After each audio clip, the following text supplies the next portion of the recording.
Assalamualaikum warahmatullahi wabarakatuh. Selamat datang kembali di channel YouTube Dunia Beda, tempat di mana takdir bisa berbalik dalam sekejap mata. Namaku Alina. Aku mengira duniaku sempurna. Cucu konglomerat yang menyamar jadi gadis biasa demi cinta tulus. Tapi siapa sangka, pesta yang kuhadiri demi restu, justru menjadi ranjang kematian bagi harga diriku. Dijebak tidur dengan paman kekasihku sendiri, lalu dipaksa melihat kekasihku bercumbu dengan sahabatku. Inilah kisah tentang bagaimana satu malam menghancurkan segalanya. Namun sebelumnya bagi yang beragama Islam saya sarankan untuk menuliskan sholawat Nabi Muhammad agar kelak sholawat ini menjadi saksi untuk mendapat syafaat di akhirat. Like dan subscribe ke channel ini sangat membantu menambah wawasan dan membantu kami membuat cerita baru yang menghibur. Hujan di kawasan Senayan, Jakarta Selatan sore ini terasa seperti air mata langit yang tumpah ruah. Aku berdiri mematung di pinggir trotoar, membiarkan cipratan air dari ban mobil yang melintas membasahi ujung celana jeansku. Di dalam tas kanvas butut yang kusandang, tersimpan sebuah kotak beludru merah. Isinya bukan barang sembarangan. Sebuah jam tangan merek terkenal seharga 50 juta rupiah yang kubeli dari tabungan rahasiaku. Jam tangan ini bukan untukku, melainkan untuk Raka, lelaki yang sudah 3 tahun ini menjadi pemilik hatiku. Hari ini adalah hari jadi kami yang ketiga. Aku merapatkan jaket, mencoba menghalau dingin yang menusuk tulang. Namun, dingin di udara tidak sebanding dengan dingin yang merambat di hatiku saat membaca pesan singkat di layar ponselku. Maaf sayang, malam ini aku lembur lagi di kantor. Proyek Pak Agam sedang gawat dan aku tidak bisa meninggalkannya. Kita tunda makan malamnya ya. Nanti aku kabari lagi. Aku menghela napas panjang, menciptakan gumpalan uap putih di udara.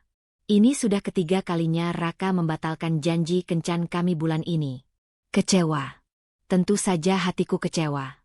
Tapi rasa cintaku yang begitu dalam selalu memaklumi kesibukannya. Raka bekerja di perusahaan pamannya sendiri, Agam Adiguna. Ironisnya, Raka tidak tahu bahwa perusahaan raksasa tempatnya bekerja itu sebenarnya milik kakekku. Raka hanya tahu bahwa aku, Alina, adalah gadis yatim piatu sederhana yang bekerja sebagai staf administrasi biasa. Aku menyembunyikan identitas asliku sebagai cucu tunggal keluarga Adiguna, salah satu konglomerat properti terbesar di negeri ini, karena aku ingin Raka mencintai Alina apa adanya. Bukan Alina sang pewaris tunggal yang hartanya tak akan habis 7 turunan. Jari jempolku gemetar saat mengetik balasan untuknya. Tidak apa-apa sayang. Jaga kesehatanmu ya. Aku titip kado di resepsionis apartemenmu nanti. Jangan lupa dimakan vitaminnya. Belum sempat aku menekan tombol kirim, sebuah panggilan telepon masuk. Nada dering khusus yang selalu membuat jantungku seakan berhenti berdetak. Itu dari dokter pribadi kakek. Firasat buruk langsung menyergapku. Halo, dokter. Ada apa? Tanyaku dengan suara bergetar. Suara di seberang sana terdengar berat, mendesak, dan penuh kecemasan. Nona Alina, tolong segera datang ke rumah sakit Pondok Indah sekarang juga. Tuan besar kondisinya menurun drastis. Beliau menolak meminum obat dan menolak tindakan medis sebelum bertemu Anda. Tolong cepat, Nona. Duniaku rasanya runtuh seketika. Ponsel di tanganku nyaris terlepas. Lupakan jam tangan mahal ini. Lupakan Raka sejenak. Kakek adalah satu-satunya keluarga yang kupunya setelah kedua orang tuaku meninggal dalam kecelakaan pesawat 10 tahun lalu di tol Cipularang. Tanpa berpikir 2 kali, aku menyetop taksi biru yang melintas, membiarkan supir taksi itu melihat wajahku yang mulai basah bukan karena hujan, tapi karena air mata. Sepanjang perjalanan dari Senayan menuju Pondok Indah yang macet parah, aku tidak henti-hentinya berdoa kepada Allah. Lampu merah terasa menyala selamanya. Klakson kendaraan terdengar seperti teriakan yang memekakkan telinga. Ya Allah, selamatkan kakek. Jangan ambil dia sekarang. Aku belum siap sendiri. Batinku menjerit. Sesampainya di ruang VVIP rumah sakit, bau obat-obatan yang menyengat langsung menusuk hidungku, membuat perutku mual karena cemas. Di sana, di atas ranjang yang dipenuhi alat medis canggih, terbaring sosok yang dulu gagah perkasa memimpin ribuan karyawan. Kini, kakek tak lebih dari tulang berbalut kulit yang rapuh. Wajahnya pucat pasi, namun sorot matanya masih menyisakan ketegasan seorang pemimpin. "Alina." Suara kakek terdengar seperti gesekan kertas pasir, kering dan lemah. Aku segera menghambur ke sisinya, menggenggam tangannya yang sedingin es. "Kakek, Alina di sini." "Alina, mohon kakek harus kuat. Jangan bicara yang aneh-aneh dulu." Kakek menggeleng pelan, berusaha menarik napas yang terasa berat. "Waktuku tidak banyak, Nak. Dokter bilang kanker ini sudah menyebar terlalu jauh. Ada satu hal yang harus kakek pastikan sebelum kakek menghadap Sang Pencipta. Ini demi masa depanmu." Aku menahan isak tangis agar tidak pecah di depannya. "Katakan, Kek. Apapun itu, Alina akan lakukan demi kakek." "Menikahlah," ucap kakek tegas. Matanya menatapku tajam, seolah sisa-sisa kekuatan terakhirnya terkumpul di sana. "Menikahlah bulan ini juga.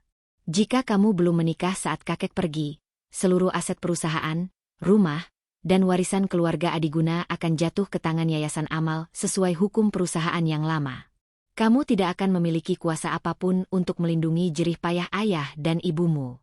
Keluarga paman-paman jauhmu yang serakah itu akan mencabik-cabik perusahaan ini jika kamu tidak punya suami yang bisa mendampingimu memimpin perusahaan. Mereka akan membuangmu ke jalanan. Alina." Aku ternganga. Mulutku terkunci. "Menikah. Bulan ini. Tapi Kek, Alina belum siap. Dan Alina tidak mau menikah hanya karena harta." Bantahku halus. Kakek memotong ucapanku dengan batuk kecil yang menyakitkan. "Kamu punya pacar kan? Siapa namanya?" "Raka. Bawa dia ke sini besok. Kalau dia benar-benar laki-laki yang baik dan mencintaimu, dia tidak akan keberatan menikahi kamu secepatnya demi memenuhi permintaan terakhir orang tua. Kecuali kalau dia cuma main-main dengan kamu." Kata-kata kakek menohok relung hatiku yang paling dalam. Raka mencintaiku. Aku yakin itu. Tapi memintanya menikah mendadak dengan alasan warisan. Raka pasti akan tersinggung. Dia punya harga diri yang tinggi sebagai laki-laki. Dia selalu bilang ingin sukses dengan kakinya sendiri sebelum melamarku. Dia selalu bilang ingin membangun istana untukku dari keringatnya sendiri. Bagaimana mungkin aku menghancurkan egonya dengan tawaran pernikahan demi menyelamatkan harta keluargaku? Aku keluar dari ruangan kakek dengan pikiran yang jauh lebih kacau daripada benang kusut. Di koridor rumah sakit yang sepi dan dingin, aku duduk di bangku tunggu, menatap nanar ke lantai marmer putih. Apa yang harus kulakukan? Jujur pada Raka bahwa aku kaya raya dan memintanya menikahiku demi warisan. Itu sama saja aku membeli harga dirinya. Atau aku diam saja dan membiarkan warisan orang tuaku hilang direbut saudara-saudara jauh yang licik. Tiba-tiba, aroma parfum mahal menyeruak di indera penciumanku. Seorang wanita cantik dengan gaun merah menyala dan tas bermerek duduk di sampingku. Itu Siska, sahabatku sejak kuliah. Satu-satunya orang selain kakek dan pengacara keluarga yang tahu identitas asliku. Siska adalah tempatku berkeluh kesah, saudari yang kupilih sendiri. "Al, kenapa muka kamu kusut begitu?" tanya Siska sambil membenarkan tatanan rambutnya. Dia menatapku dengan wajah prihatin yang terlihat sangat meyakinkan. Aku menceritakan semuanya pada Siska tanpa ada yang ditutupi. Tentang ultimatum kakek yang mendadak, tentang ancaman hilangnya warisan, dan tentang keraguanku pada Raka. Siska mendengarkan dengan seksama. Matanya berkilat-kilat aneh saat aku menyebut kata warisan triliunan rupiah. Namun saat itu aku terlalu buta untuk menyadarinya. "Ya ampun, Al," seru Siska, memegang pundakku erat. "Ini justru kesempatan bagus. Kamu bilang ke Raka kalau kakek kamu sakit keras dan ingin melihat kamu nikah sebelum meninggal. Jangan bahas soal warisan atau kekayaan dulu. Lihat reaksi dia. Kalau dia cinta mati sama kamu, dia pasti mau nikah siri dulu atau nikah agama demi ngebahagiain kakek kamu di sisa hidupnya. Ini ujian cinta buat Raka, Al." Aku menatap Siska ragu. Apa itu tidak membohongi dia? SIS. Aku takut dia marah kalau tahu aku menyembunyikan hal sebesar ini. Bukan bohong, tapi strategi, Al. Lagian, kamu mau harta orang tua kamu diambil sama saudara-saudara jauh kamu yang jahat itu. Raka itu orang baik. Aku yakin dia mau berkorban demi kamu. Percaya sama aku. Ucapan Siska terdengar masuk akal di telingaku yang sedang kalut. Siska selalu terlihat mendukung hubunganku dengan Raka. Dia adalah pendukung nomor 1 kami. Baiklah, aku akan coba bicara sama Raka, gumamku pelan. Tepat saat itu, ponselku kembali berbunyi. Kali ini bukan dari Raka, tapi dari Bella, sepupu Raka. Bella adalah wanita sosialita yang selama ini selalu memandangku dengan tatapan jijik karena mengira aku wanita miskin yang hanya ingin menumpang hidup pada Raka. Dia selalu menyindir penampilanku yang sederhana. "Halo, Alina." Suara Bella terdengar manis, terlalu manis malah, membuat bulu kuduku meremang seketika. Tumben sekali dia meneleponku dengan nada selembut ini.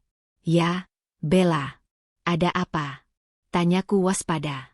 "Besok lusa keluarga besar kami akan mengadakan pesta penyambutan privat untuk Paman Agam yang baru pulang dari Eropa. Kamu tahu kan, Paman Agam itu pamannya Raka yang paling sukses, pemilik perusahaan tempat Raka kerja. Kamu wajib datang ya. Raka bilang dia mau ngenalin kamu ke Paman Agam. Ini kesempatan emas buat kamu, Al. Kamu harus ambil hati keluarganya supaya hubungan kalian direstui. Jangan sampai kamu nggak datang." Aku tertegun. Pesta keluarga. Bertemu Tuan Agam. Sosok yang selama ini digambarkan Raka sebagai monster gila kerja yang dingin dan tak tersentuh. Tapi jika aku datang dan bisa mengambil hati keluarganya, mungkin jalan untuk meminta Raka menikahiku akan lebih mulus. Mungkin jika Paman Agam menyukaiku, Raka akan lebih percaya diri untuk melamarku segera. "Di mana tempatnya, Bel?" tanyaku akhirnya. "Di Villa Dago Pakar, Bandung. Nanti aku kirim lokasinya lewat pesan. Jangan lupa dandan yang cantik ya. Jangan malu-maluin Raka. Paman Agam itu seleranya tinggi dan sangat perfeksionis. Pakai gaun terbaikmu." Bella memutus sambungan telepon begitu saja. Ada perasaan tidak enak yang mengganjal di dadaku, seperti ada batu besar yang menindih paru-paruku. Perutku mulas tiba-tiba. Namun, bayangan wajah kakek yang terbaring lemah dan senyum Raka yang hangat menepis semua firasat buruk itu. Aku harus melakukan ini. Demi kakek. Demi Raka. Demi masa depan kami. Aku menatap Siska lagi. Bella mengundangku ke pesta penyambutan pamannya Raka di Bandung. Siska tersenyum lebar. Senyum yang anehnya tidak mencapai matanya. "Pergilah, Al. Itu tandanya mereka mulai menerima kamu. Buktikan kalau kamu pantas mendampingi Raka. Siapa tahu setelah pesta itu, Raka malah melamar kamu duluan di depan pamannya.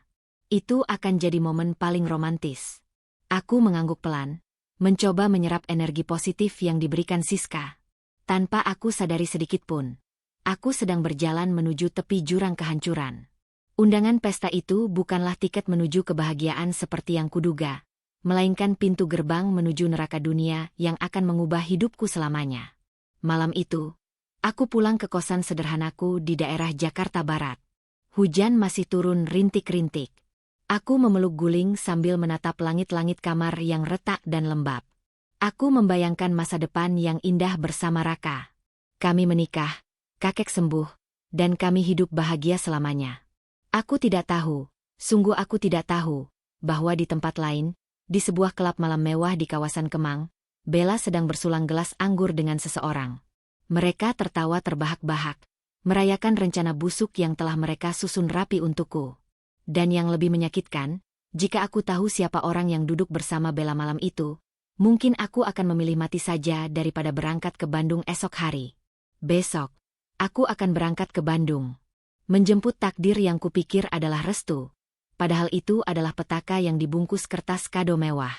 Sebuah petaka yang akan memaksaku menyerahkan kehormatan yang kujaga seumur hidupku kepada pria yang salah di waktu yang salah. Dan saat matahari terbit nanti, Alina yang lugu ini akan mati, digantikan oleh wanita pendendam yang hatinya telah membeku. Perjalanan dari Jakarta menuju Bandung hari itu terasa lebih panjang dari biasanya. Aku duduk di kursi penumpang sebuah travel shuttle yang membawaku menyusuri tol Cipularang. Kaca jendela di sampingku mulai berembun. Langit sore itu abu-abu, seolah turut merasakan kegelisahan yang menggumpal di dadaku. Sepanjang perjalanan, aku tidak henti-hentinya mengecek ponsel. Berharap ada satu pesan saja dari Raka. "Sayang, kamu sudah jalan. Hati-hati ya. Atau sekadar bertanya, kamu pakai baju apa? Tapi nihil. Layar ponselku tetap gelap. Pesan terakhir yang kukirimkan padanya hanya bertanda centang 2, namun tidak berwarna biru. Raka belum membacanya. Atau mungkin, dia sudah membacanya lewat notifikasi bar tapi memilih untuk tidak membalas. Pikiran buruk mulai merayap, tapi buru-buru kutepis. Mungkin dia sedang sibuk mempersiapkan penyambutan pamannya. Gumamku menghibur diri sendiri.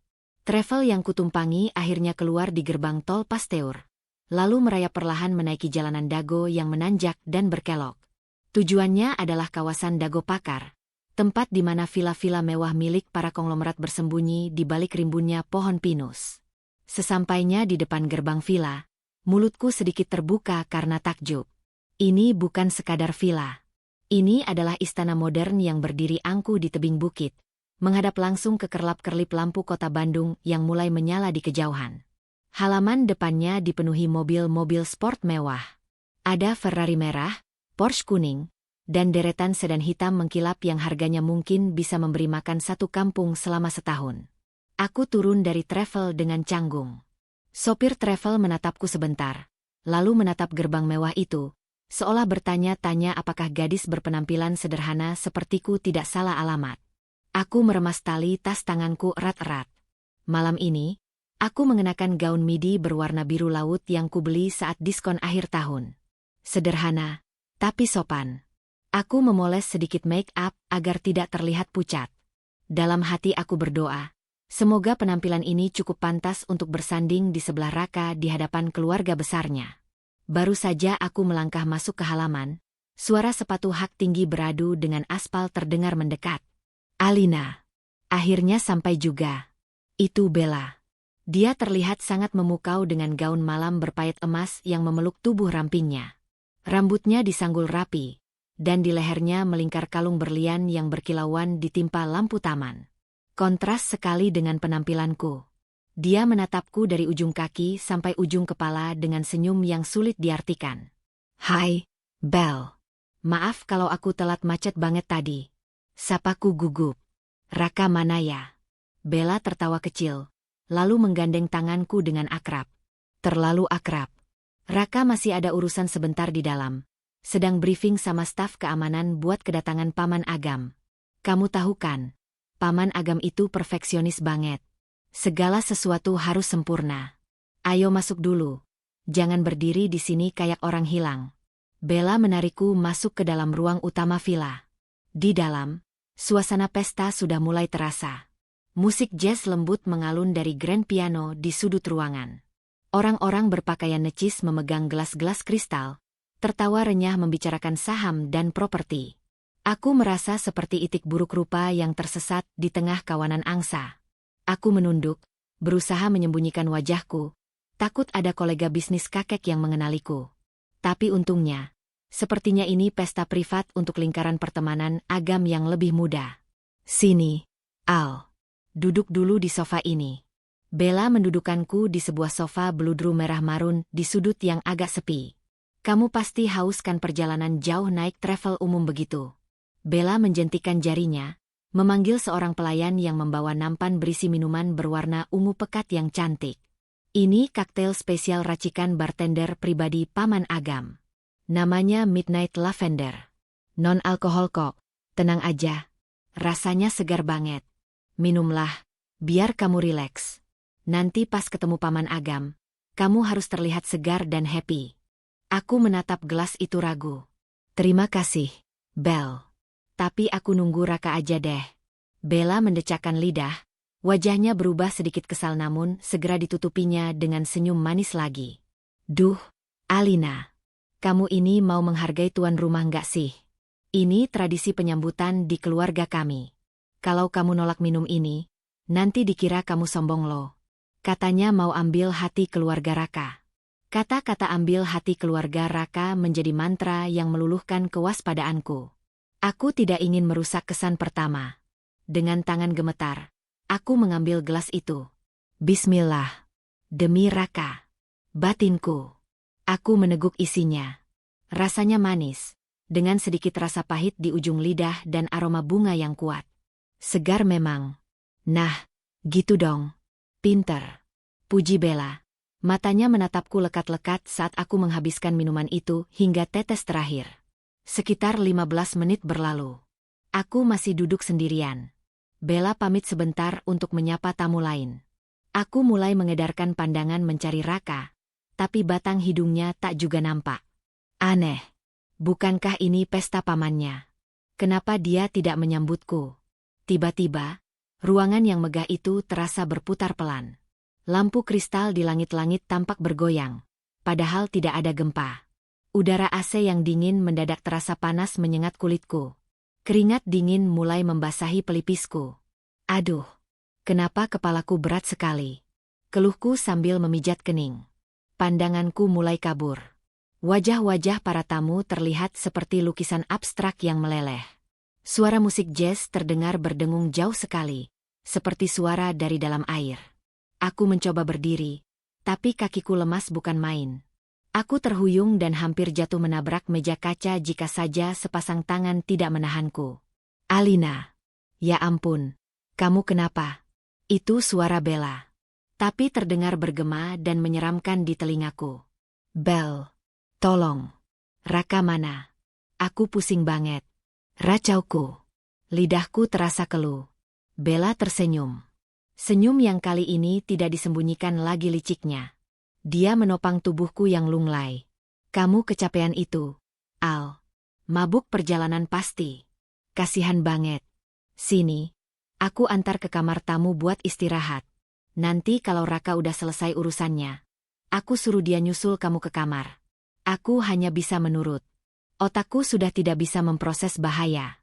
Tubuhku rasanya bukan milikku lagi. Bella memapahku menaiki tangga melingkar yang megah menuju lantai 2. Lorong di lantai atas sepi dan remang-remang.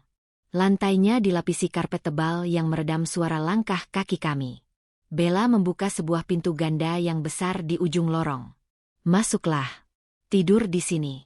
Ini kamar paling nyaman. Bisik Bella tepat di telingaku. Begitu masuk, aroma maskulin yang kuat langsung menyergap indera penciumanku. Aroma kayu cendana bercampur mask mahal dan sedikit bau tembakau. Ini bukan aroma kamar tamu biasa. Ini aroma kamar seorang pria. Kamar itu luas dan gelap, hanya diterangi lampu tidur di nakas. Bella membimbingku menuju ranjang besar berukuran king size. Spraynya terasa dingin dan lembut di kulitku yang terasa terbakar. Bel, jangan tinggalin aku sendiri. Takut. Rintihku lemah. Bella melepaskan pegangannya, membiarkanku terkulai di atas kasur. Dia berdiri tegak, menatapku dengan tatapan dingin yang belum pernah kulihat sebelumnya. Tidurlah yang nyenyak, Tuan Putri. Mimpi indah ya. Pangeranmu akan datang sebentar lagi. Tapi bukan pangeran yang kamu harapkan.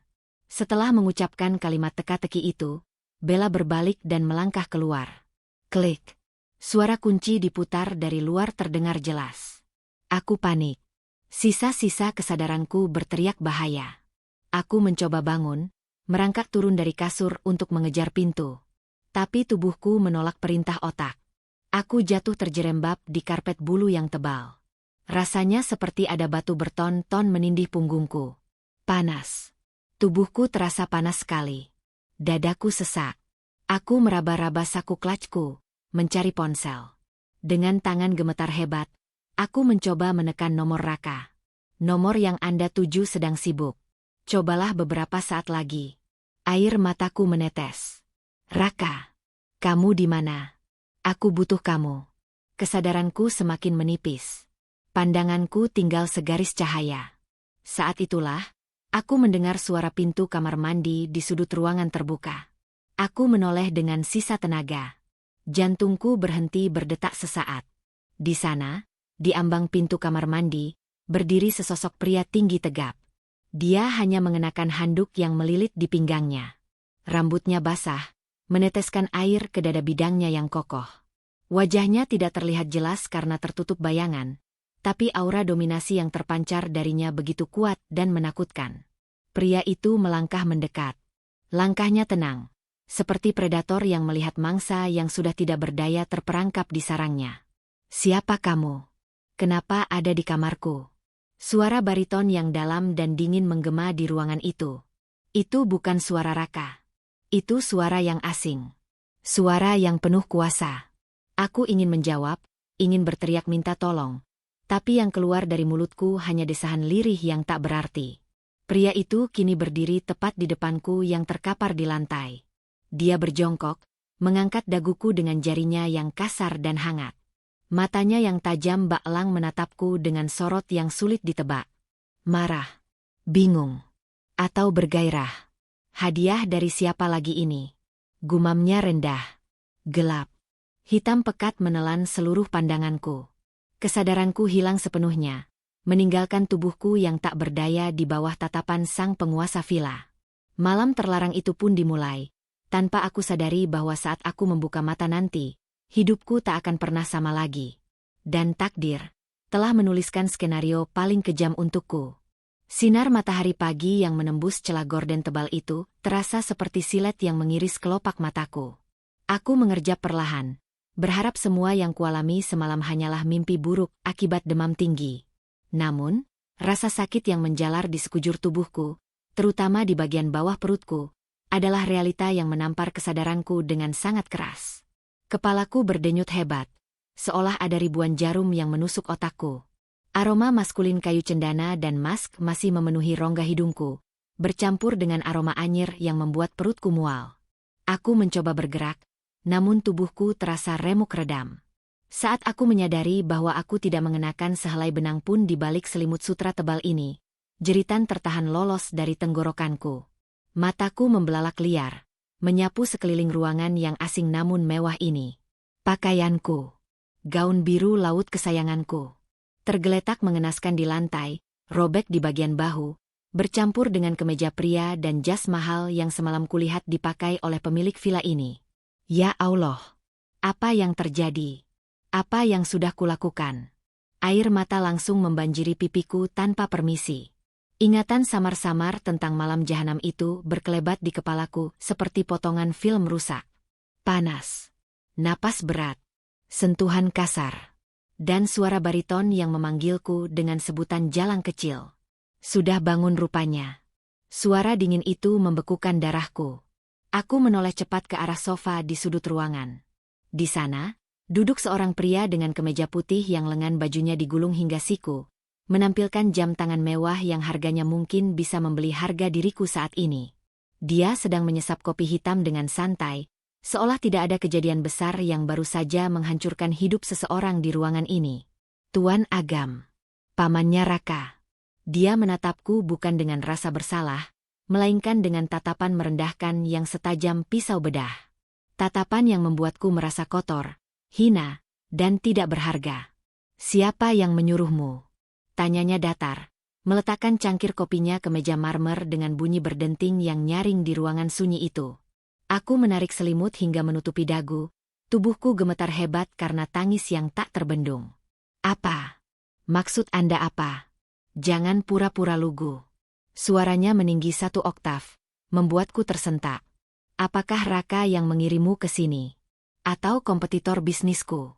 Berapa mereka membayarmu untuk menjebakku dengan obat perangsang murahan itu? Atau ini caramu melobi proyek tender minggu depan? Menjual tubuh demi tanda tangan kontrak. Cih, rendah sekali. 2 aar. Tuduhan itu meledak di telingaku lebih keras dari petir. Dia pikir aku pelacur. Dia pikir aku wanita bayaran yang sengaja menjebaknya. Padahal aku yang dijebak. Aku yang diberi obat oleh keponakannya sendiri, Bella. Demi Allah, Tuan. Aku tidak tahu apa-apa. Aku dijebak Bella. Dia memberiku minum, lalu aku pusing. Aku ini pacarnya Raka. Pacar keponakan Anda. Jeritku histeris. Suaraku parau dan pecah. Agam berdiri, berjalan mendekat ke tepi ranjang. Auranya begitu mengintimidasi hingga aku menciut ketakutan. Dia melempar tatapan jijik. Pacar Raka. Dia terkekeh sinis. Jadi benar dugaanku. Raka yang mengirimu. Keponakanku itu memang sampah. Dia tega menumbalkan kekasihnya sendiri demi menjilat pamannya agar karirnya mulus. Dan kamu. Kamu wanita bodoh yang mau saja dijadikan alat tukar guling jabatan. Bukan. Bukan begitu. Aku mau pulang. Isakku semakin kencang. Hatiku sakit sekali mendengar Raka dihina. Padahal aku yakin Raka tidak tahu apa-apa soal ini. Ini pasti ulah Bella sendirian. Raka pasti akan marah besar jika tahu pamannya menyentuhku.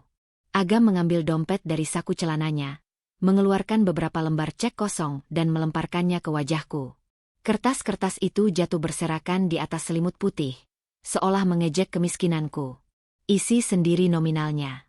Berapapun yang kamu mau.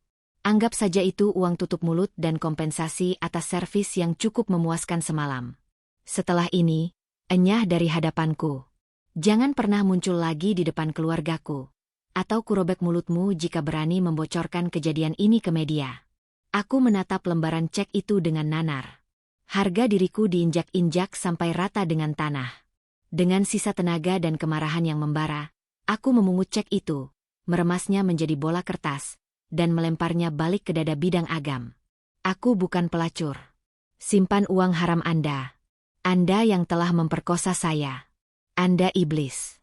Aku melompat turun dari ranjang, tidak peduli lagi dengan rasa malu. Aku menyambar pakaianku yang berserakan di lantai, berlari masuk ke kamar mandi dengan langkah terpincang-pincang. Di dalam kamar mandi marmer yang mewah itu, aku memakai kembali gaunku yang robek dengan tangan gemetar. Aku mencoba membasuh wajahku, melihat pantulan wanita menyedihkan di cermin. Matanya bengkak, bibirnya luka, dan lehernya penuh tanda merah keunguan. Ini bukan Alina. Ini mayat hidup. Aku keluar dari kamar mandi. Agam masih berdiri di sana, menatapku dengan ekspresi yang sulit kubaca. Ada sedikit keterkejutan di matanya saat melihatku menolak uangnya, tapi gengsinya terlalu tinggi untuk peduli. Aku menyambar tasku, lalu berlari keluar kamar tanpa menoleh lagi. Aku berlari menyusuri lorong villa yang sunyi. Beberapa pelayan yang sedang membersihkan debu menatapku dengan pandangan aneh dan berbisik-bisik, tapi aku tidak peduli. Aku terus berlari menuruni tangga, melewati ruang tengah tempat pesta semalam, dan keluar dari pintu utama. Udara pagi dago pakar yang dingin menusuk tulangku, tapi rasa dingin di hatiku jauh lebih mematikan. Aku baru sadar aku tidak memakai sepatu. Sepatuku entah ada di mana, mungkin tertendang saat Bella memapahku semalam. Aku berlari telanjang kaki di atas aspal kasar jalanan Bukit Dago. Kerikil tajam melukai telapak kakiku, tapi rasa perih itu tidak sebanding dengan perih di jiwaku. Angin pagi menerbangkan rambutku yang kusut. Orang-orang yang sedang jogging pagi di sekitar kompleks elit itu menatapku dengan jijik, seolah aku adalah orang gila yang lepas dari pasungan. Aku terus berjalan menuruni bukit, air mata tak henti-hentinya mengalir. Aku harus bertemu Raka. Hanya Raka yang bisa menolongku. Raka harus tahu bahwa pamannya adalah monster. Raka pasti akan membelaku. Dia akan menghajar pamannya. Dia akan memelukku dan bilang bahwa aku tetap suci di matanya. Harapan itulah satu-satunya yang membuatku tetap waras pagi ini. Di persimpangan jalan Dagogiri, aku melihat sebuah taksi biru yang sedang mangkal. Aku mengetuk kacanya dengan panik. Supir taksi, seorang bapak tua berkumis, menatapku kaget. Neng. Astagfirullah. Neng kenapa? Kok berantakan begini? Tanya bapak itu iba. Pak, tolong saya. Antar saya ke apartemen pacar saya di daerah Buah Batu. Saya mohon. Pak, saya bayar nanti sampai sana. Saya punya uang di dompet. Pintaku sambil terisak. Bapak itu mengangguk cepat, membukakan pintu belakang. Masuk, Neng. Masuk. Minum dulu, ini ada air mineral. Tenang ya Neng, Bapak antar.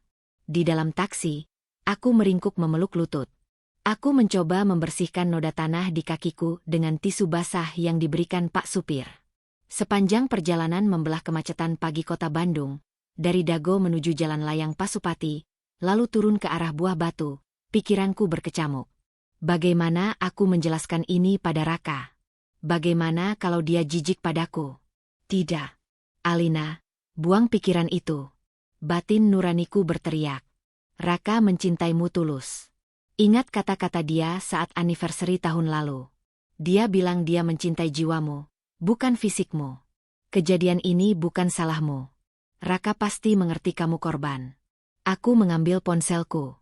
Baterainya tinggal 10%. Ada satu pesan masuk dari Siska, sahabatku. Al, kamu di mana? Semalam aku cariin kok ngilang. Bella bilang kamu udah pulang duluan naik taksi. Kamu baik-baik aja kan? Pesan itu membuatku semakin yakin bahwa ini semua rencana Bella. Dan Siska pun dibohongi oleh Bella. Aku tidak membalas pesan Siska. Aku ingin Raka menjadi orang pertama yang tahu. Aku butuh sandaran bahu Raka sekarang juga. Taksi akhirnya berhenti di depan lobi apartemen Newton, tempat tinggal Raka selama dinas di Bandung. Aku membayar taksi dengan sisa uang tunai di dompetku, melebihkan sedikit sebagai ucapan terima kasih. Dengan langkah terseok-seok dan tanpa alas kaki, aku masuk ke lobi. Resepsionis menatapku curiga. Tapi karena aku sering kesini mengantar makanan untuk Raka, mereka tidak melarangku naik. Aku menekan tombol lift menuju lantai 15. Jantungku berdegup kencang, seirama dengan angka lantai yang terus naik. Ting! Pintu lift terbuka.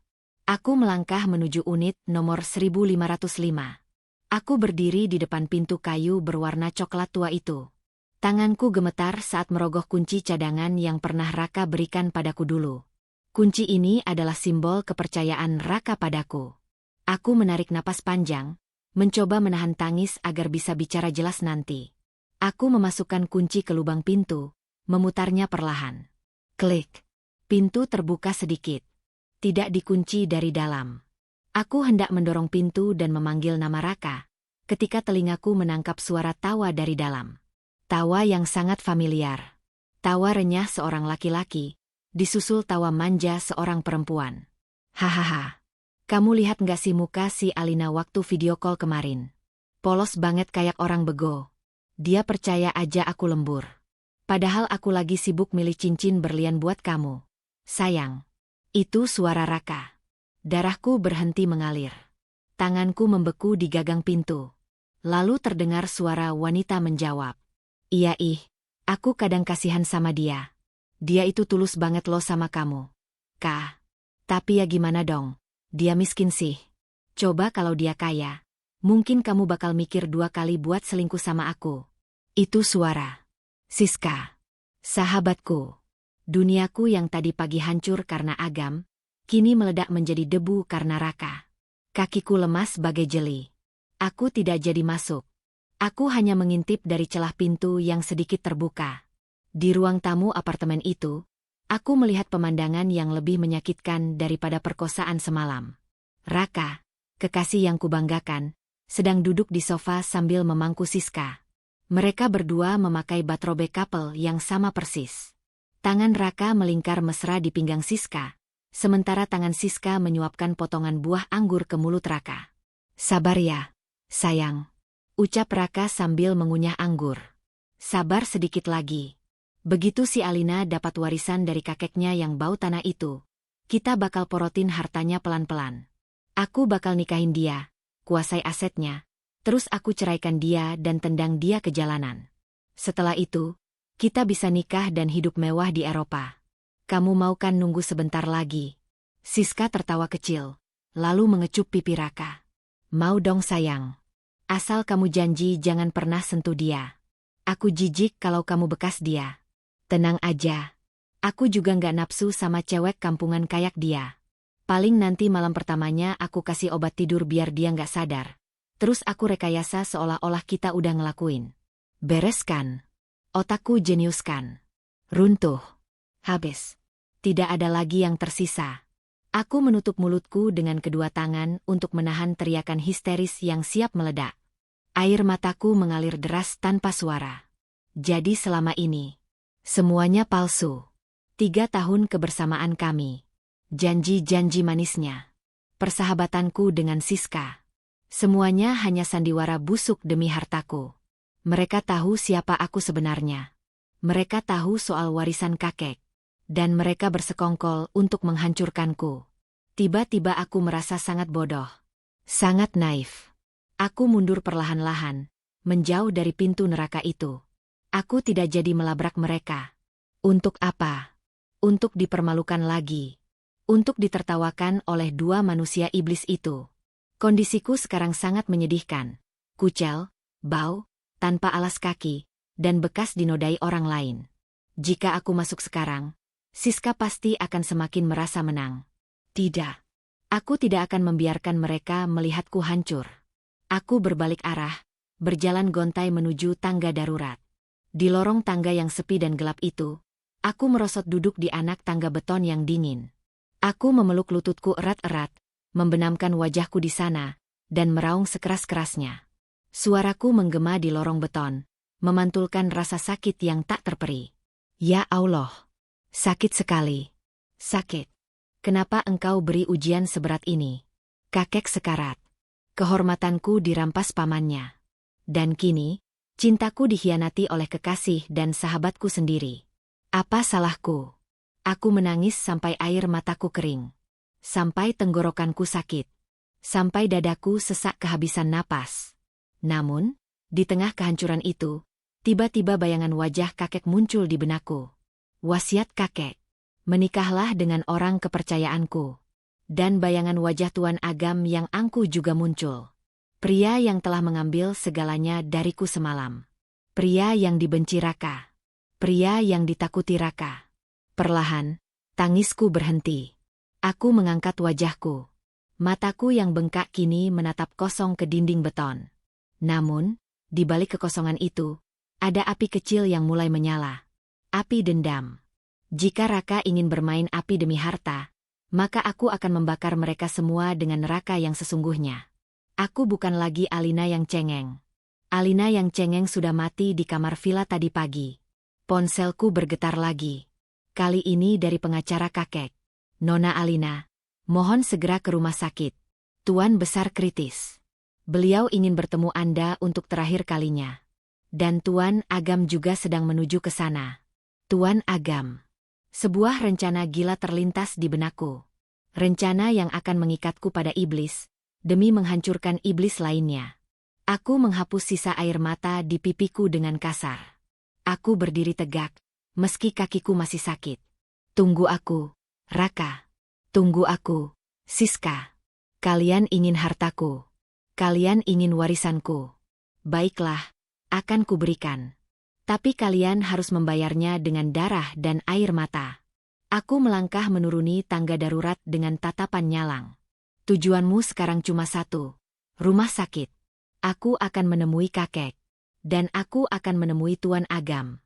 Aku akan membuat kesepakatan dengan setan. Perjalanan kembali ke Jakarta terasa seperti perjalanan menuju medan perang. Aku menumpang bus umum dari Terminal Lewi Panjang setelah membersihkan diri seadanya di toilet umum.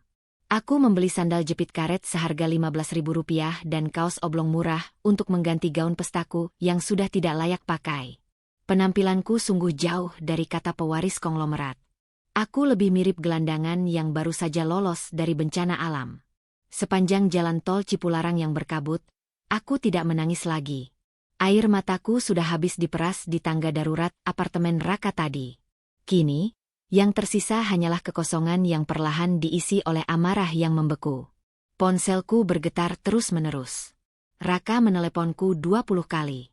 Siska 10 kali. Aku membiarkannya. Biarkan mereka panik. Biarkan mereka mengira aku hilang atau mati. Saat bus memasuki gerbang tol Jakarta, aku baru mengangkat telepon Raka. Halo. Suaraku terdengar serak dan mati rasa. Alina. Astaga. Sayang. Kamu di mana? Aku cari-cari kamu dari tadi pagi. Bella bilang kamu hilang dari villa. Aku khawatir setengah mati. Sayang. Suara Raka terdengar sangat panik. Aktingnya luar biasa.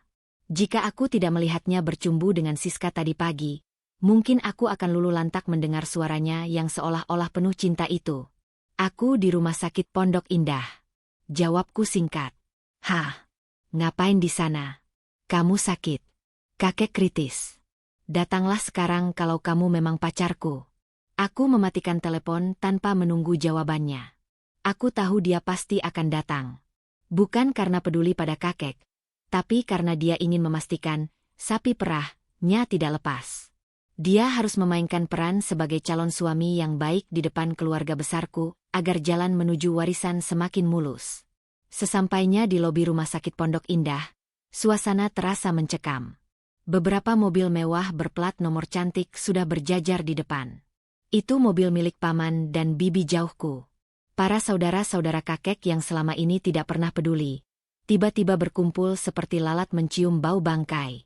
Mereka semua menunggu kakek mangkat agar bisa berebut harta. Aku berjalan melewati lobi dengan langkah terseok. Sandal jepitku berbunyi cepak-cepak di lantai marmer yang mengkilap, menarik perhatian orang-orang. Namun aku tidak peduli. Aku menuju lift khusus VVIP. Saat pintu lift terbuka di lantai perawatan kakek, aku melihat kerumunan orang berpakaian hitam-hitam di depan ruang icu. Paman-paman jauhku, bibi-bibiku yang sombong, semuanya ada di sana. Mereka menatapku dengan pandangan meremehkan. Lihat itu. Cucu kesayangan datang pakai sandal jepit. Memalukan keluarga adiguna saja. Bisik salah satu tanteku cukup keras. Aku mengabaikan mereka dan terus berjalan menuju pintu icu. Namun, langkahku terhenti mendadak. Di samping pintu icu, berdiri tegak sesosok pria dengan setelan jas hitam yang membalut tubuh tegapnya. Dia berdiri mematung, terpisah dari kerumunan keluarga yang lain, seolah dia adalah tembok es yang tak tersentuh. Tuan Agam. Dia melihatku. Matanya yang tajam langsung menyapu penampilanku dari ujung kaki sampai ujung kepala.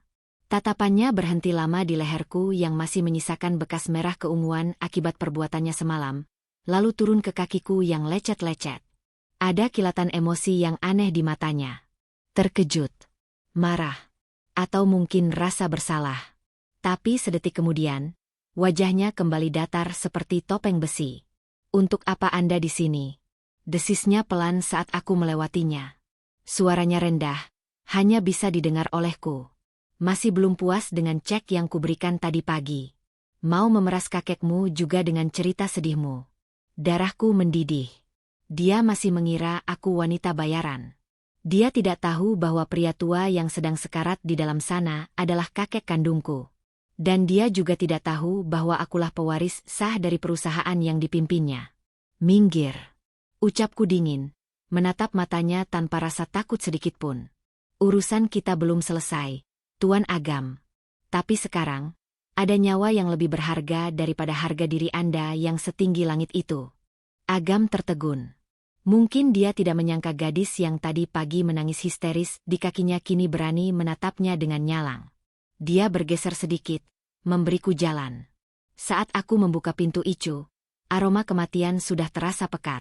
Bunyi monitor detak jantung bip. Bip. Bip menjadi satu-satunya suara yang mengisi keheningan ruangan. Kakek terbaring lemah dengan selang ventilator di mulutnya. Kakek. Bisikku, mendekat ke telinganya. Mata kakek perlahan terbuka. Redup sekali. Namun saat melihatku, ada setitik cahaya di sana. Tangannya yang dipenuhi bercak penuaan bergerak lemah, mencoba menggapai tanganku. Alina. Ucapnya tanpa suara, hanya gerakan bibir yang bisa kubaca. Aku menggenggam tangannya erat-erat. Alina di sini, Kek. Alina pulang. Pintu ruangan terbuka kasar di belakangku. Suara langkah kaki terburu-buru memecah kesyahduan momen itu. Sayang. Alina. Itu Raka. Dia datang dengan napas terengah-engah, keringat bercucuran di pelipisnya. Dia langsung berlari ke arahku dan memelukku dari samping. Aktingnya dimulai. Ya ampun, sayang. Aku panik banget. Kamu dari mana aja? Kenapa penampilan kamu begini? Tanyanya dengan nada khawatir yang dibuat-buat, sambil melirik ke arah kakek yang terbaring. Dia ingin memastikan kakek melihat betapa dia peduli padaku. Lepaskan. Ucapku datar, menepis tangannya. Raka kaget, tapi dia segera menguasai diri. Sayang, aku tahu kamu sedih kakek sakit. Aku di sini buat kamu. Kita hadapi ini sama-sama ya. Raka kemudian menatap kakek, lalu membungkuk sopan dengan wajah memelas. Kakek, saya Raka. Pacarnya Alina. Saya janji akan menjaga Alina seumur hidup saya. Kakek tidak perlu khawatir. Aku ingin muntah mendengar janji palsunya. Kakek menatap Raka. Tatapan kakek yang biasanya hangat, kini berubah menjadi sorot mata yang aneh. Tajam. Meneliti. Seolah-olah di detik-detik terakhir hidupnya, Allah memberikan kakek kemampuan untuk melihat menembus topeng manusia. Kakek lalu mengalihkan pandangannya ke arah pintu, tempat Agam berdiri diam di ambang pintu. Tangan kakek memberi isyarat agar Agam mendekat. Agam melangkah masuk dengan wibawa yang membuat Raka sedikit menunduk segan. Agam berdiri di sisi lain ranjang, berseberangan denganku dan Raka. Kakek menarik napas panjang, napas yang terdengar sangat berat dan menyakitkan. Dia melepas masker oksigennya dengan paksa, meski dokter berusaha mencegahnya. Agam, panggil kakek lirih. Saya di sini, Pak. Jawab Agam hormat. Jaga perusahaan. Dan jaga Alina. Kalimat itu terputus-putus. Raka langsung menyambar kesempatan. Tenang saja, Kek. Saya dan Alina akan menikah secepatnya. Saya akan bantu Paman Agam mengurus perusahaan. Iya kan, Paman? Agam tidak menjawab Raka. Dia hanya menatap kakek, lalu menatapku sekilas dengan pandangan yang sulit dimengerti. Kakek menggeleng lemah. Matanya menatapku lekat-lekat. Lalu air mata menetes dari sudut matanya yang keriput. Maafkan kakek, Alina. Kakek memaksa. Maafkan. Itu adalah kata-kata terakhirnya. Tiba-tiba, monitor detak jantung berbunyi panjang dan melengking. Biip. Garis hijau di layar monitor menjadi datar. Kakek. Teriakku histeris. Dokter dan perawat segera berhamburan memeriksa. Mereka melakukan CPR, memompa dada kakek. Tapi tubuh tua itu hanya terguncang-guncang tanpa nyawa. Duniaku gelap gulita. Satu-satunya pelindungku telah pergi. Satu-satunya orang yang tulus mencintaiku di dunia ini telah tiada. Aku meraung, memeluk tubuh kaku kakek. Innalillahi wa inna ilaihi rajiun. Raka langsung memelukku dari belakang, pura-pura menangis kencang. Yang sabar ya sayang. Aku di sini. Aku di sini. Bisiknya. Tapi aku bisa merasakan getaran kegembiraan di tubuhnya. Dia senang kakek mati. Karena itu artinya warisan akan segera turun. Di seberang ranjang, Agam menundukkan kepalanya dalam-dalam. Aku melihat tangannya mengepal erat di sisi tubuhnya hingga buku-bukunya memutih. Dia terlihat terpukul. Sangat terpukul. Berbeda dengan Raka yang tangisannya palsu, kesedihan Agam terasa nyata dan sunyi. Pengacara kakek, Pak Burhan, masuk ke ruangan dengan wajah duka. Dia membawa sebuah tas kulit hitam. Dia menatap kami semua yang ada di ruangan itu. Keluarga besar yang menunggu di luar mulai merangsek masuk. Tangisan palsu mereka bersahutan memenuhi ruangan, membuat kepalaku pening. Mohon tenang semuanya, ucap Pak Burhan tegas. Sesuai amanat almarhum, wasiat akan langsung dibacakan 1 jam setelah jenazah dimandikan, sebelum pemakaman. Ini adalah permintaan mutlak beliau. Mata Raka berbinar licik. Dia mengeratkan pelukannya di bahuku. Kita harus kuat ya, sayang. Setelah ini kita urus semuanya. Aku melepaskan pelukan Raka dengan kasar. Aku berdiri tegak, menghapus air mataku. Sakit hati dan duka cita ini telah bermetamorfosis menjadi bahan bakar yang siap meledakkan segalanya. Jangan sentuh aku. Ucapku dingin pada Raka. Raka terkejut. Sayang, kamu kenapa sih? Kamu stres ya? Aku tidak menjawab. Aku menatap Agam yang masih berdiri mematung di samping jenazah kakek. Tatapan kami bertemu. 1 jam lagi, Tuan Agam. 1 jam lagi Anda akan tahu siapa saya sebenarnya. Dan 1 jam lagi, Raka akan tahu bahwa neraka itu nyata di dunia. Kematian kakek bukan akhir. Ini adalah peluit tanda dimulainya permainan. Dan kali ini, aku yang akan memegang kendali. Ruang tamu utama rumah besar keluarga Adiguna terasa sesak. Bukan karena sempit, melainkan karena dipenuhi oleh hawa keserakahan yang menguar dari setiap pori-pori manusia yang hadir di sana. Paman, bibi, dan sepupu-sepupu jauhku duduk dengan gelisah di kursi jati ukiran Jepara. Mata mereka liar, melirik-lirik ke arah tas kulit hitam yang dipegang erat oleh Pak Burhan, sang pengacara. Aku duduk di sofa tunggal paling depan, mengenakan pakaian serba hitam. Di sebelah kananku, Raka duduk dengan sikap protektif yang berlebihan. Dia memegang tanganku terus-menerus, sesekali mengelus punggung tanganku seolah dialah suami yang paling setia. Siska juga ada di sana, duduk di barisan belakang bersama Bella. Mereka berdua bertukar pandang sembunyi-sembunyi. Mungkin sedang membayangkan berapa banyak tas Hermes yang bisa mereka beli setelah Raka menguasai hartaku. Di sisi kiri ruangan, terpisah dari kerumunan keluarga, duduk Tuan Agam. Dia masih mengenakan setelan jas hitam yang sama. Wajahnya datar, tanpa ekspresi, namun aura dingin yang memancar darinya membuat siapapun enggan duduk di dekatnya. Dia tidak menatapku sama sekali sejak kami meninggalkan rumah sakit. Baiklah, bisa kita mulai. Suara Pak Burhan memecah keheningan. Suasana hening seketika. Bahkan suara napas pun terdengar jelas. Pak Burhan membuka segel amplop coklat tebal itu dengan perlahan.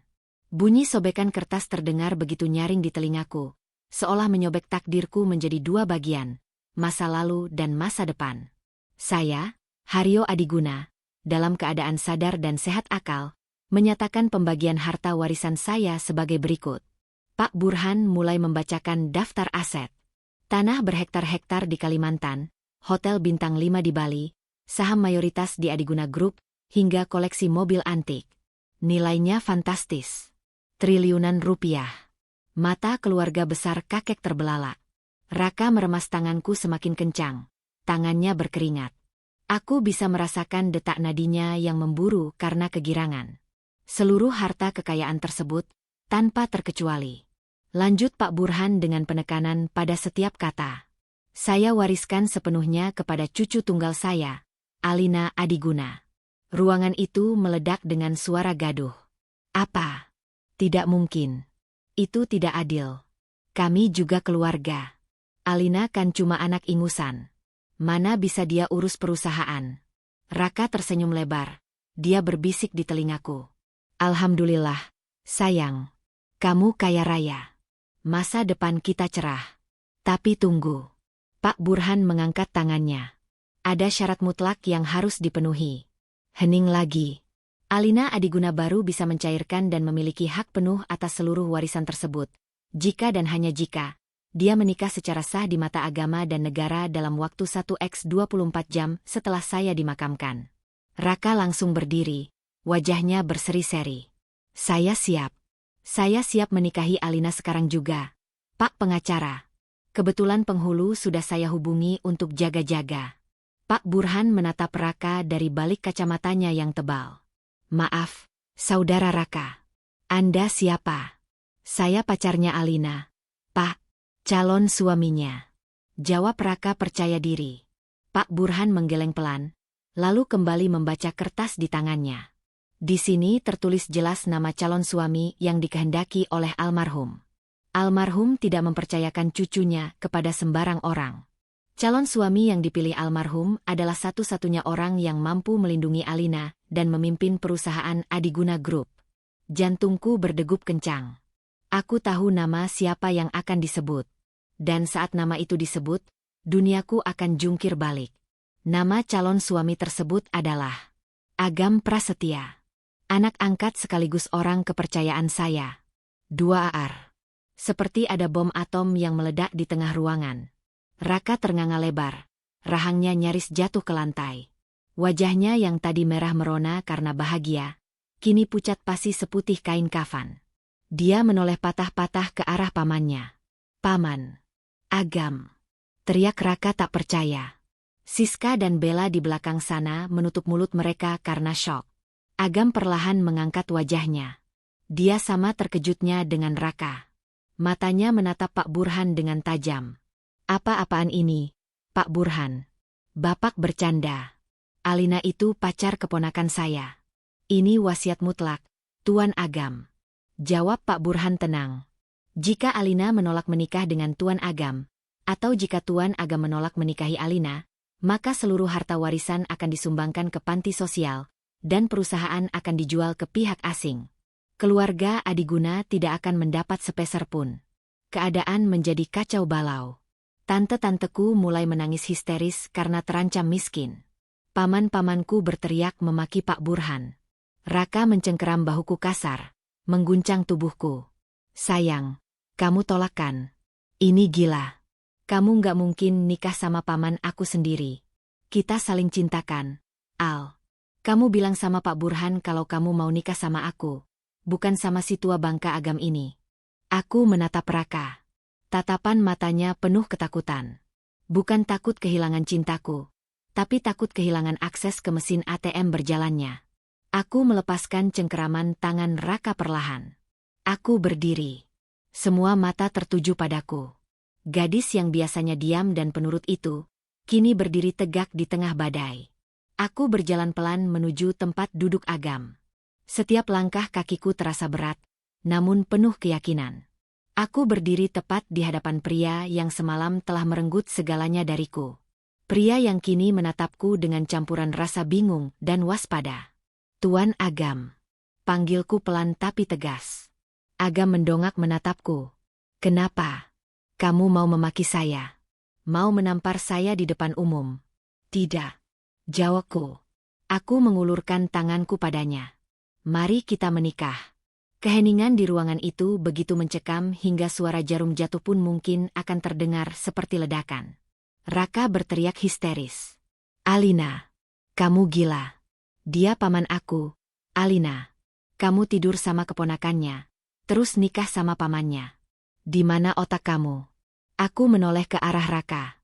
Tatapanku dingin, mematikan. Kalimat Raka barusan adalah blunder terbesarnya. Oh ya, tanyaku sinis. Kamu bicara soal otak dan hati nurani, Raka. Bukankah kamu yang bilang ke Siska tadi pagi di apartemen? Kalau kamu jijik sama aku. Bukankah kamu yang bilang mau porotin hartaku lalu menceraikanku? Wajah Raka berubah menjadi abu-abu. Matanya melotot horor. Kamu dengar. Ya, aku dengar semuanya. Aku dengar rencana busukku, rencana busuk Siska, dan rencana busuk Bella.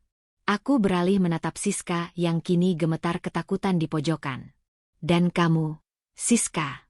Sahabat macam apa yang tidur dengan pacar sahabatnya sendiri saat sahabatnya sedang berduka? Kalian pikir aku bodoh? Kalian pikir Alina yang polos masih ada? Maaf, Alina yang itu sudah mati. Aku kembali menatap Agam. Pria itu menatapku dengan sorot mata baru. Ada kekaguman yang tersembunyi di balik tatapan dinginnya. Dia melihat keberanianku. Dia melihat api dendam di mataku. Tuan Agam. Lanjutku. Saya tahu Anda tidak mencintai saya. Saya juga membenci Anda atas apa yang terjadi semalam. Tapi kita punya satu kesamaan. Kita sama-sama ingin menyelamatkan perusahaan kakek. Jadi, mari kita buat kesepakatan bisnis. Menikahlah dengan saya. Jadilah pelindung saya dari serigala-serigala lapar ini. Sebagai gantinya, Anda mendapatkan kendali penuh atas perusahaan. Agam terdiam sejenak. Otaknya yang cerdas pasti sedang mengkalkulasi untung rugi. Dia berdiri perlahan, menjulang tinggi di hadapanku. Dia menatap Raka yang hancur lebur, lalu menatapku. Sudut bibirnya terangkat sedikit, membentuk senyum miring yang angkuh namun mempesona. Baik, jawab Agam tegas. Suaranya menggelegar di seluruh ruangan. Saya terima tawaranmu, Nona Alina. Kita menikah malam ini juga. Raka jatuh berlutut di lantai. Kakinya lemas. Harapannya musnah. Dia tidak hanya kehilangan harta triliunan rupiah, tapi dia juga harus memanggil mantan pacarnya yang dihina-dinanya dengan sebutan bibi. Siska menangis meraung-raung karena sadar dia telah salah memilih lawan. Dan aku berdiri di samping Agam, menatap kehancuran orang-orang yang menyakitiku. Ini baru permulaan.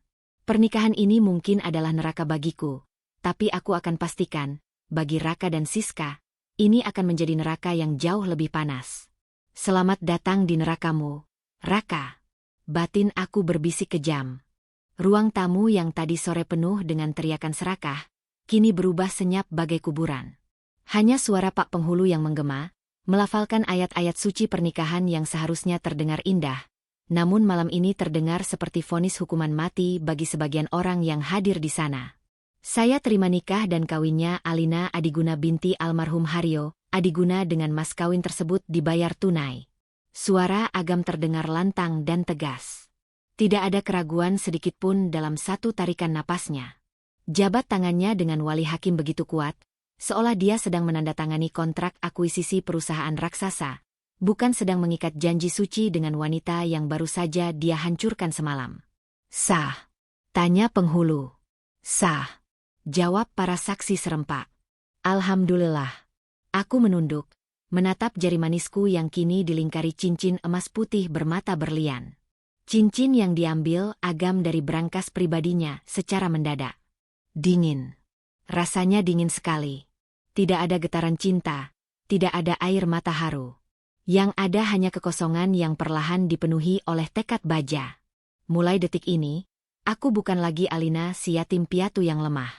Aku adalah Nyonya Agam Prasetya, istri dari orang paling berkuasa di Adiguna Group. Dan yang paling ironis, aku kini adalah bibi bagi Raka. Aku melirik ke sudut ruangan. Raka berdiri bersandar di dinding. Wajahnya kusut masai seperti kain pel yang belum diperas. Matanya merah menyala menatapku. Ada kemarahan, penyesalan, dan ketakutan yang bercampur aduk di sana. Di sebelahnya, Siska menunduk dalam, tidak berani mengangkat wajah. Bella sudah kabur entah kemana sejak ancaman Pak Burhan tadi sore. Setelah doa penutup, Agam berdiri. Dia mengulurkan tangannya padaku. Bukan uluran tangan romantis, tapi perintah tanpa suara agar aku segera berdiri dan memainkan peranku. Aku menyambut tangannya. Tangan besar yang kasar dan hangat. Tangan yang sama yang pernah menyentuhku dengan paksa, kini menjadi satu-satunya peganganku untuk berdiri tegak di hadapan para serigala. Agam membimbingku menyalami para tamu. Paman dan bibiku yang tadi menghinaku, kini tersenyum manis penuh kepalsuan. Selamat ya, Alina sayang. Tante tahu kamu memang jodohnya Pak Agam. Jangan lupa sama tante ya kalau udah pegang perusahaan. Ucap tanteku yang tadi sore menyindir sandalku. Aku hanya tersenyum tipis.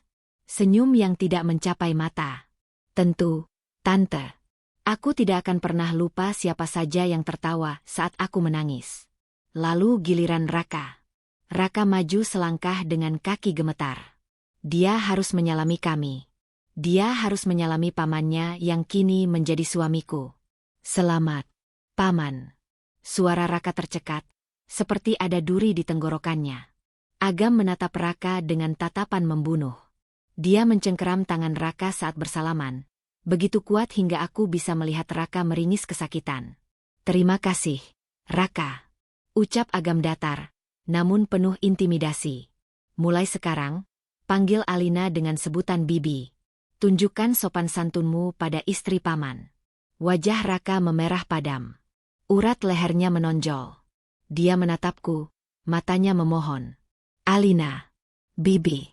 Koreksi Agam tajam. Raka menelan ludah kasar. Selamat, Bibi Alina. Rasanya ada kepuasan aneh yang menjalar di dadaku saat mendengar panggilan itu. Pria yang merencanakan untuk membuangku setelah merampas hartaku, kini harus menunduk di hadapanku. Terima kasih, keponakan. Jawabku dingin. Kulepaskan tanganku dari jabatannya dengan cepat, seolah tangannya adalah najis. Malam itu, aku masuk ke kamar utama di lantai 2. Kamar yang dulunya ditempati kakek, namun kini telah disiapkan menjadi kamar pengantin kami. Kamar itu luas, bernuansa klasik dengan perabotan kayu jati tua. Di tengah ruangan, ranjang berkelambu putih berdiri megah. Aku duduk di tepi ranjang, masih mengenakan kebaya putih sederhana yang disiapkan oleh asisten rumah tangga secara darurat. Tubuhku lelah luar biasa. Rasanya tulang-tulangku mau lepas. Pintu kamar terbuka. Agam masuk. Dia sudah melepas jasnya, menyisakan kemeja putih yang kancing teratasnya dibuka. Dia melonggarkan dasinya sambil berjalan menuju sofa. Jangan berpikir yang tidak-tidak. Ucap Agam tiba-tiba tanpa menoleh padaku. Saya tidak akan menyentuhmu malam ini. Saya bukan binatang yang akan memaksa wanita yang sedang lelah dan berduka. Aku mengangkat wajah, menatap punggung tegapnya. Apa bedanya dengan semalam? Semalam Anda juga tidak peduli saya lelah atau tidak. Agam berbalik badan. Wajahnya mengeras. Semalam saya tidak sadar penuh. Alina. Minuman itu. Bella mencampurkan sesuatu yang sangat kuat. Saya minta maaf untuk itu. Meskipun saya tahu, kata maaf tidak akan mengembalikan apa yang sudah hilang darimu. Aku terdiam. Ini pertama kalinya dia mengucapkan maaf dengan nada yang terdengar tulus, meski wajahnya tetap angkuh. Lalu, apa rencana Anda sekarang, Tuan Agam? Tanyaku, mencoba mengalihkan pembicaraan dari topik yang menyakitkan itu. Kita sudah menikah. Harta kakek aman. Kapan Anda akan menceraikan saya? Agam berjalan mendekat, lalu duduk di kursi rias di depanku. Dia menatapku lekat-lekat dari pantulan cermin. Cerai. Siapa bilang kita akan bercerai? Aku mengerutkan kening. Bukankah ini cuma pernikahan bisnis? Agam tertawa kecil, tawa yang kering dan tanpa humor. Kamu pikir memimpin Adiguna Group itu mudah? Kamu pikir paman-pamanmu itu akan diam saja setelah malam ini? Tidak, Alina. Mereka akan mencari 1000 cara untuk menjatuhkan kita. Kalau kita bercerai dalam waktu dekat, mereka akan menuntut pembatalan wasiat dengan alasan pernikahan palsu.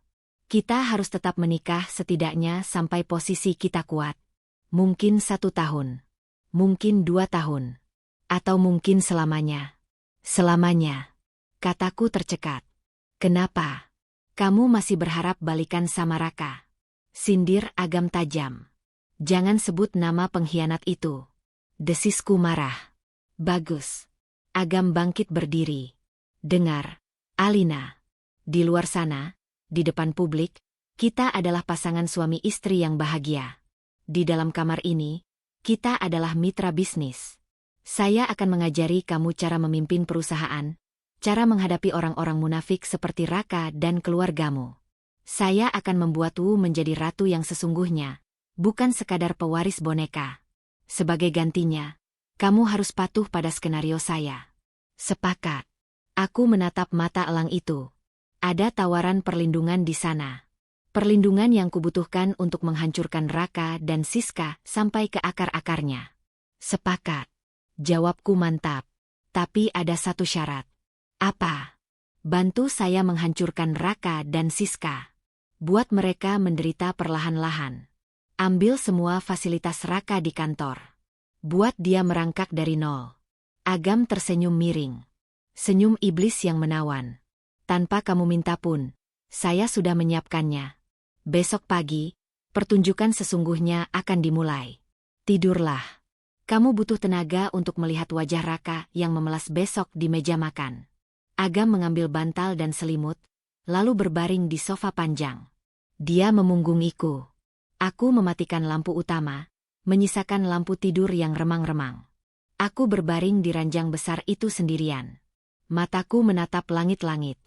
Air mataku menetes satu, hanya satu. Ini adalah air mata perpisahan untuk Alina yang lama. Selamat tidur, Alina yang bodoh. Dan selamat datang, Alina yang baru.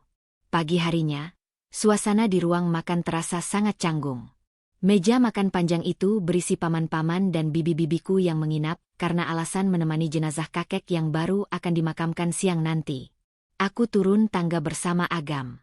Agam menggandeng tanganku posesif. Aku mengenakan gaun hitam elegan, rambutku disanggul rapi. Penampilanku jauh berbeda dari Alina yang kemarin. Saat kami tiba di ruang makan, Raka dan Siska juga ada di sana. Rupanya Siska tidak tahu malu dan tetap menempel pada Raka. Mereka duduk berdekatan. Pagi, Paman. Pagi, Bibi. Sapa Raka canggung. Dia mencoba tersenyum, tapi bibirnya bergetar. Agam tidak menjawab. Dia menarik kursi utama, kursi yang biasanya diduduki kakek. Dia duduk di sana dengan wibawa seorang raja. Lalu dia memberi isyarat agar aku duduk di kursi di sebelah kanannya. Pelayan mulai menyajikan sarapan. Denting sendok garpu menjadi satu-satunya suara. Raka. Panggil Agam tiba-tiba di tengah makan. Ya, Paman. Raka langsung menegakkan punggungnya, siap menerima perintah. Mulai hari ini, kamu saya mutasi. Raka terbelalak. Mutasi kemana, Paman? Ke kantor cabang pusat. Bukan. Jawab Agam santai sambil mengoleskan selai ke rotinya. Ke gudang logistik di Bekasi. Kamu jadi staf pengawas barang masuk.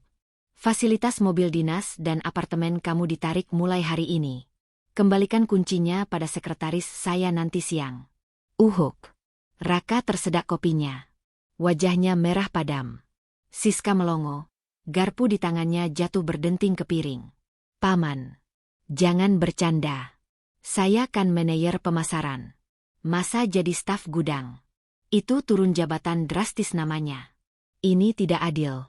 Protes Raka. Agam menatap Raka dingin. Kamu protes. Kalau tidak mau, silakan ajukan surat pengunduran diri. Pintu keluar terbuka lebar.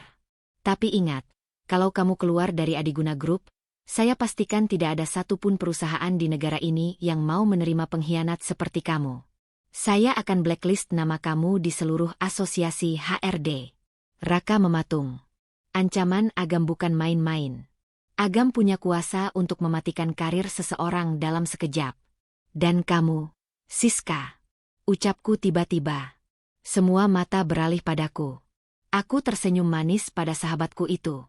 Mumpung kamu di sini, tolong bereskan kamar tamu bekas kamu tidur semalamnya. Spraynya ganti, pel lantainya. Pembantu sedang sibuk mengurus pemakaman kakek, jadi kita kekurangan tenaga. Kamu kan sahabat yang baik, pasti mau bantukan. Siska menganga tak percaya. Apa? Kamu nyuruh aku jadi babu? Al, aku ini tamu lo.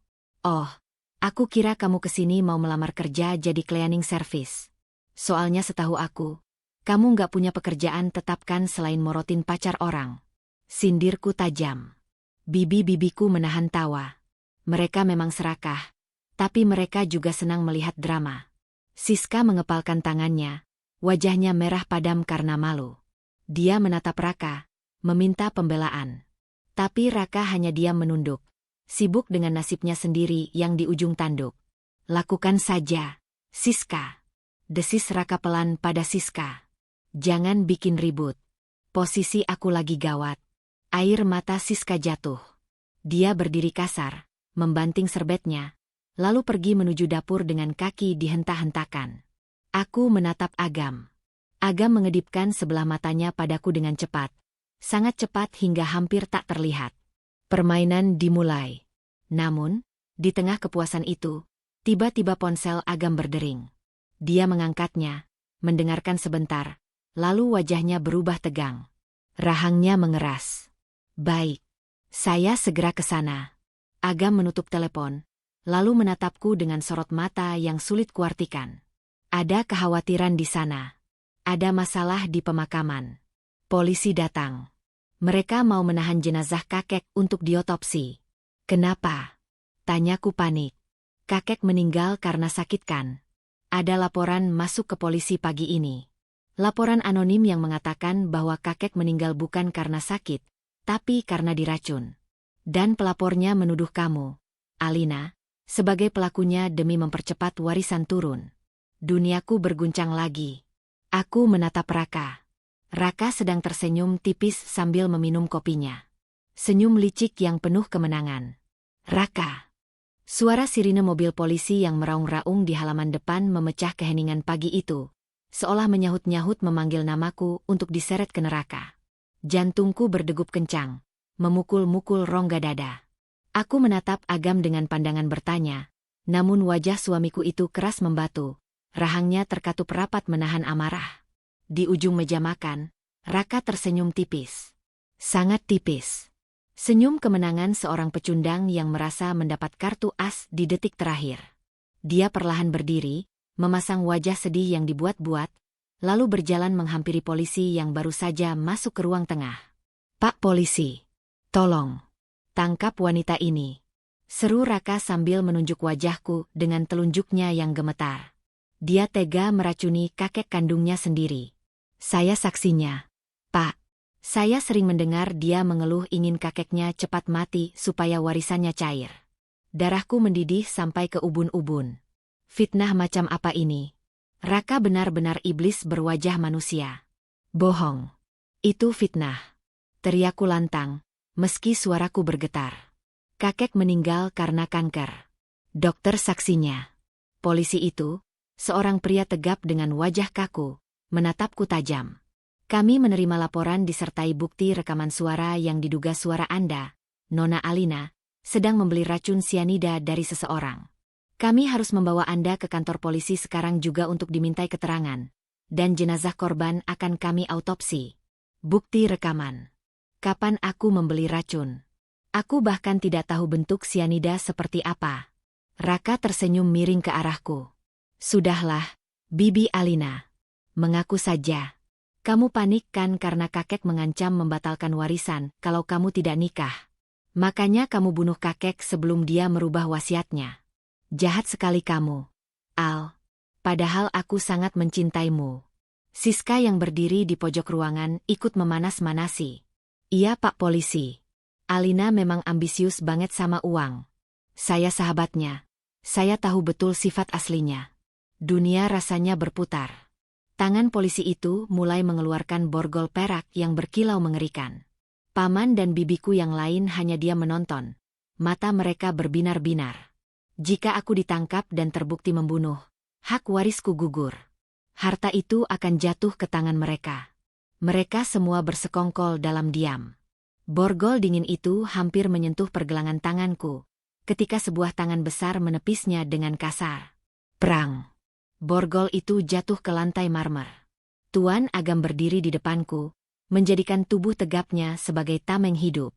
Matanya menyalang menatap polisi itu, lalu beralih menatap Raka dengan tatapan yang bisa membekukan lahar panas. Jangan ada yang berani menyentuh istri saya. Suara Agam rendah, menggeram, namun menggelegar memenuhi ruangan besar itu. Maaf, Pak Agam. Tapi ini prosedur hukum. Kami punya bukti. Bantah polisi itu ragu-ragu. Nyalinya sedikit ciut berhadapan dengan Agam Adiguna. Bukti sampah. Agam merogoh saku jasnya, mengeluarkan sebuah flash disk kecil berwarna hitam. Kalian bilang ada rekaman Alina membeli racun. Itu rekayasa deepfake suara yang dibuat oleh amatiran. Dan kalian bilang pelapornya anonim. Tidak ada yang anonim di dunia ini bagi saya. Agam berjalan menuju televisi besar di ruang tengah. Dia menancapkan flash disk itu ke sana. Semua mata tertuju pada layar hitam yang sebentar lagi akan menyala. Raka mulai terlihat gelisah. Keringat sebesar biji jagung muncul di dahinya. Paman. Paman mau apa? Jangan menghalangi hukum, Paman. Diam kamu, bajingan kecil. Bentak Agam. Lihat ini baik-baik. Layar televisi menyala.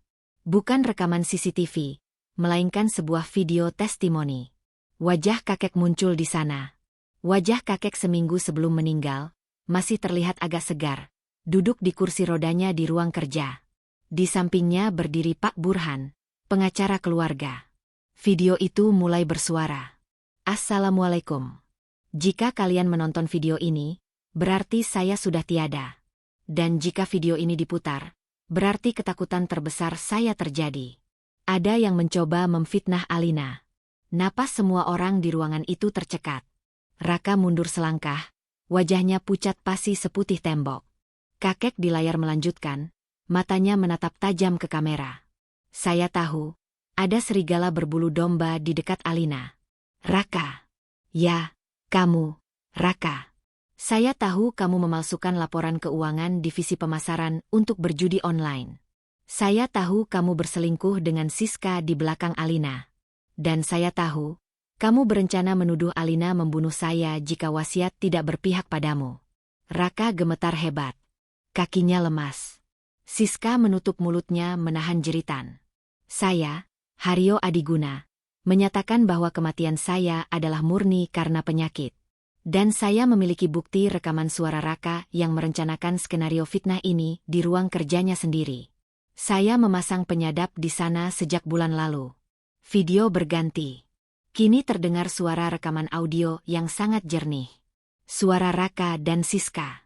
Gampang. Kalau si tua bangka itu mati, kita lapor polisi aja anonim. Kita edit suara Alina pakai AI, seolah-olah dia beli racun. Polisi pasti percaya. Begitu Alina dipenjara, warisan batal, harta jatuh ke keluarga besar. Dan aku sebagai manajer kepercayaan keluarga bakal dapat bagian besar. Kita kaya, sayang. Suara tawa jahat Raka dan Siska menggema di seluruh ruangan. Hening. Hening yang sangat panjang dan mencekam. Agam mematikan televisi. Dia berbalik menatap Raka yang kini sudah terduduk lemas di lantai, seperti onggokan sampah tak berguna. "Bagaimana, Pak Polisi?" tanya Agam dingin. "Siapa yang sebenarnya membuat laporan palsu? Siapa yang melakukan pencemaran nama baik dan percobaan penipuan tingkat tinggi?" Polisi itu menatap Raka dengan garang. Dia memungut borgol yang tadi jatuh, lalu berjalan cepat ke arah Raka. "Saudara Raka, Anda kami tangkap atas dugaan laporan palsu, pencemaran nama baik, dan pemalsuan bukti. Anda berhak diam, tapi segala omongan Anda akan kami pakai di pengadilan." "Tidak, tidak. Ini jebakan. Paman. Paman Agam, tolong saya. Paman harusnya bela keluarga sendiri, bukan bela wanita jalang ini," teriak Raka histeris saat tangannya diborgol kasar ke belakang. Agam berjalan mendekati Raka. Dia menunduk, membisikkan sesuatu tepat di telinga Raka. "Keluargaku cuma satu. Istriku, Alina. Kamu hanyalah parasit yang sudah waktunya dibasmi. Nikmati masa mudamu di penjara, keponakan." Raka diseret keluar oleh polisi, berteriak-teriak seperti orang gila. Siska mencoba kabur menyelinap lewat pintu dapur, tapi Agam memberi isyarat mata pada bodyguard di sudut ruangan. "Tangkap wanita itu juga. Dia sekongkol," seru Agam. Siska menjerit saat dua bodyguard kekar menyeretnya untuk diserahkan ke polisi menyusul Raka. Alina, tolong aku. Aku sahabat kamu. Kita kan bestie. Aku dipaksa Raka. Sumpah Aku menatap Siska dengan pandangan kosong. Tidak ada rasa kasihan sedikitpun. Hati nuraniku sudah mati untuk mereka berdua. "Bawa pergi sampah itu," ucapku pelan. Setelah mobil polisi pergi membawa dua pengkhianat itu, dan setelah keluarga besarku yang lain menunduk ketakutan meminta maaf padaku dan Agam, suasana rumah kembali tenang. Sangat tenang. Siang harinya, di pemakaman keluarga yang rimbun oleh pohon Kamboja. Hujan turun rintik-rintik, seolah langit ikut menangis melepas kepergian kakek, sekaligus membasuh luka hatiku. Tanah merah di makam kakek masih basah dan bertabur bunga melati. Para pelayat sudah pulang. Tinggal aku dan Agam yang berdiri di sana. Agam memegang payung hitam besar, memayungiku agar tidak terkena hujan, membiarkan bahu kirinya sendiri basah kuyup. "Maafkan Alina, Kek," bisikku sambil mengusap nisan kayu jati itu. Alina telat menyadari betapa sayangnya kakek sama Alina. Kakek bahkan sudah menyiapkan rencana perlindungan ini jauh-jauh hari. Aku merasakan tangan Agam menyentuh bahuku. Lembut, namun kokoh. "Kakekmu orang hebat, Alina. Dia tahu siapa berlian, siapa kerikil. Dan dia tidak salah memilihkan suami untukmu," ucap Agam. Suaranya tidak lagi dingin seperti biasanya. Ada nada hangat di sana. Aku menoleh, mendongak menatap wajah suamiku. Pria yang awalnya kutakuti, pria yang kubenci karena insiden malam itu, kini berdiri sebagai satu-satunya pelindungku. Dinding pertahananku perlahan runtuh. "Terima kasih," ucapku tulus. "Terima kasih sudah membela saya tadi. Terima kasih sudah menyelamatkan nama baik saya." Agam menatap mataku dalam-dalam. Sorot matanya intens, membuat jantungku berdesir aneh. "Itu tugasku. Mulai sekarang, tidak akan ada yang bisa menyakitimu lagi. Siapapun yang berani menyentuh sehelai rambutmu, dia harus berhadapan dengan Agam Adiguna. Termasuk masa laluku yang buruk padamu. Aku akan menebus kesalahan malam itu seumur hidupku, sampai kamu bisa memaafkanku." Aku tertegun. Pria angkuh ini sedang merendahkan hatinya di hadapanku. "Aku belum bisa memaafkanmu sepenuhnya, Tuan Agam. Luka itu masih ada." Jawabku jujur. "Aku tahu. Dan aku akan menunggu. Mau 1 tahun, 10 tahun, atau selamanya. Kita punya banyak waktu." Jawabnya mantap. Agam mengulurkan tangannya padaku. "Ayo pulang. Perusahaan butuh pemimpin barunya. Dunia butuh melihat Ratu Adiguna Group naik tahta." Aku menatap uluran tangan itu. Tangan masa depanku. Kali ini, aku menyambutnya bukan karena paksaan, bukan karena kontrak, tapi karena harapan. Aku meraih tangannya. Kami berjalan beriringan meninggalkan area pemakaman, menembus gerimis, menuju mobil hitam yang menunggu di gerbang. Di belakang kami, masa lalu telah terkubur bersama jasad kakek. Raka dan Siska sudah hancur di balik jeruji besi. Keluarga serakahku sudah bertekuk lutut. Sekarang, permainan yang sesungguhnya baru dimulai. Aku, Alina Adiguna, bersama suamiku Agam Adiguna, siap menaklukkan dunia. Dan bagi siapapun yang mencoba mengusik kami lagi, bersiaplah, karena kami tidak akan memberi ampun. Tamat. Begitulah kisah Alina. Dari wanita yang dikhianati dan dijebak, menjadi wanita paling berkuasa yang memegang kendali takdirnya sendiri. Ingatlah, roda kehidupan itu berputar. Kadang kita di bawah, diinjak dan dihina. Tapi dengan kesabaran, doa, dan sedikit keberanian untuk melawan, Allah akan membalikan keadaan dengan cara yang tidak pernah kita duga. Terima kasih sudah mendengarkan kisah ini di channel Dunia Beda. Jangan lupa like, komen, dan subscribe untuk kisah-kisah inspiratif lainnya yang lebih menguras emosi. Sampai jumpa di video selanjutnya. Wassalamualaikum warahmatullahi wabarakatuh.